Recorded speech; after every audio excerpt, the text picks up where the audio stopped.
Pemirsa, sementara itu harga kebutuhan pokok sekarang masih naik. Seperti saat ini harga bawang merah di pasar tradisional hingga Rp34.000 per kilogram.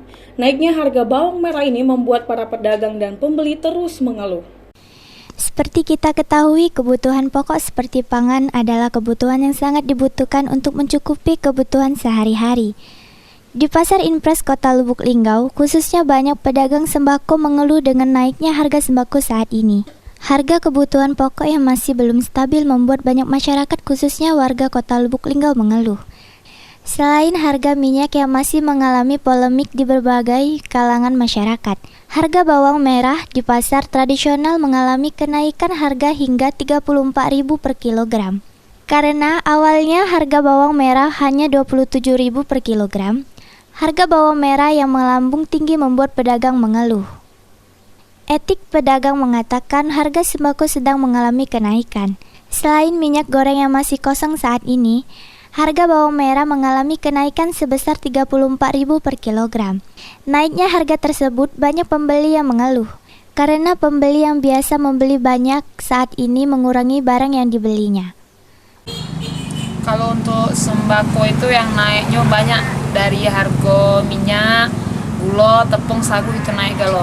Dari kemasan juga naik, kayak bijak, kopi juga naik, Tamiya. Apalagi mie naik, yang awalnya modal mie itu 98, 96 itu kalau kita ngambil paket. Nah sekarang udah menjadi 100 sekian sedusnya. Segala mie intermie, mie goreng, mie kriuk, segalanya naik. Dan tuh gula biasanya tahun kemarin kami jual masih harga 12. Sekarang kami jual udah harga 14. Dan bisa lagi kami jual harga 12,5, 13. Kalau minyak, kalau yang Fortune 20, ada yang 18, itu jauh dan bedanya. Kemarin minyak itu sebelum naik sekitar 15, 17, sekarang udah 20. Kalau sagu naik juga.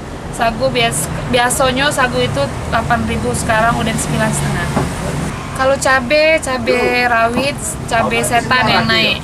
Itu kalau di sini, kalau di pasar sini jualnya udah 8.000, 7.000 per onnya. Kalau cabai merah sekarang udah turun, sekilonya 25, 26. Harapan kedepannya ya sebagai penjual semoga barang-barangnya stabil. Kalau kami penjual ya resah juga dengan harga-harga yang naik turun cak ini. Nah sebagai penjual kasihan pembeli-pembeli, mereka mikir lagi kadang nak beli itu. Yolanda Monika Putri, Silampari TV.